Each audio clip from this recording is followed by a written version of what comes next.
భరతునకు చేయిస్తి పచ్చల పతకము రామచంద్ర ఆ పతకమునకు పట్టే 10,000 వరహాలు రామచంద్ర.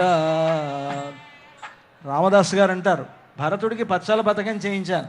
అదిగో పచ్చల పతకాన్ని మనకు దర్శింపజేస్తున్నారు అర్చక స్వాములు. ఈ పచ్చల పతకాన్ని రామచంద్రమూర్తికి ఇప్పుడు అలంకరిస్తారు.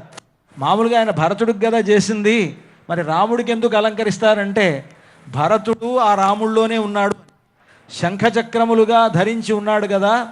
శంఖం భరతుడు, చక్రం శత్రుఘ్నుడు అని అంటారు ఇంకొక కీర్తనలో రామదాసు గారు. కనుక అక్కడ శంఖాన్ని ధరించి ఉన్నాడు. ఆ భరతునికి బదులు రామచంద్రమూర్తే ఈనాడు ఆ పచ్చల పతకాన్ని కళ్యాణోత్సవ సమయంలో ధరిస్తారు.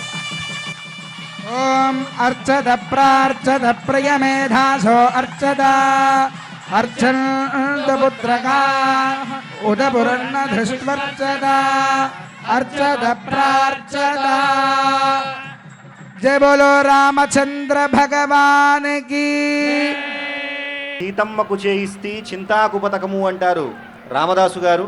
అదుగోండి అటువంటి చింతాకు పతకాన్ని అమ్మవారికి సమర్పించబోతూ ఉన్నారు. అలా సమర్పించబోతూ 4 దిక్కులా చూపించబోతున్నారు, దాన్ని దర్శించుకోండి.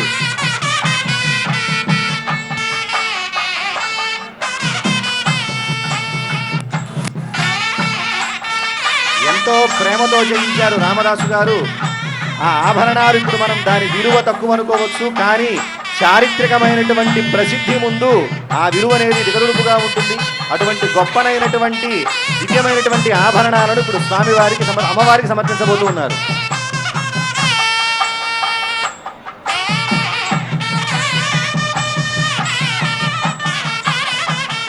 జయ బోలో సీతా మహాలక్ష్మీ మయ్యాకి. తర్వాత సమర్పించబోయేటువంటి ఆభరణము రామమాడ అని చెప్పేసి అంటారు. ఈ రామమాడకి చాలా ప్రత్యేకత ఉన్నది. మనకి ఆనాడు రామచంద్రమూర్తి రామదాసు గారు కారాగారంలో ఉన్నటువంటి సమయంలో 12 సంవత్సరాల పాటు భరించలేని కఠిన శిక్షలను అనుభవించినప్పటికీ కూడా ఏనాటికైనా సరే రాముడు వస్తాడు, నన్ను తప్పక రక్షిస్తాడనేటువంటి నమ్మకాన్ని ఉంచుకొని ఆయన్నే కీర్తిస్తూ ఉన్నాడు. ఆ సందర్భంలో రామచంద్రమూర్తి మనసు కరిగి తన తమ్ముడైనటువంటి లక్ష్మణస్వామితో కూడా రామోజీ లక్ష్మోజీ అనేటువంటి సిపాయి రూపంలో అర్ధరాత్రి సమయంలో తానీషా దగ్గరకు వెళ్ళి రామదాసు గారు ఆలయం నిర్మించడానికి 6 లక్షల వెండి నాణ్యాలను ఖర్చు చేస్తే 6 లక్షల బంగారు మాడల్ని ఇచ్చి రామదాసు గారిని చరణించి విడిపించారని చెప్పి మనకి చరిత్ర చెబుతోంది.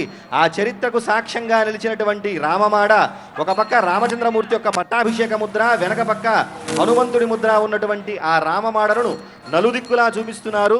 భక్తులందరూ కూడా దర్శనం చేసుకోండి, దానివల్ల రామానుగ్రహం మనం పొందవచ్చు. ఓం హిరణ్యరూపస్య హిరణ్యచంద్రగపాన్నభాత్సేదు హిరణ్యవర్ణః హిరణ్యగాత్పర్యోనేర్నిషద్యా హిరణ్యదాదత్యన్నమస్మై. జయ బోలో రామానుజస్వామికి. మాధ్వేర్ణ సంవోహే మధునగ్నమదోషసి మధుమత్పార్థివగం వ్రజః మధుమాన్నో వనస్పతిర్మధుమాగం అస్తు సూర్యః సగుర్మూలమంత్రేణ ద్విస్తూష్ణీం విరాజో దోహమసీయా తూష్ణీం చతుర్థమాచమనీయం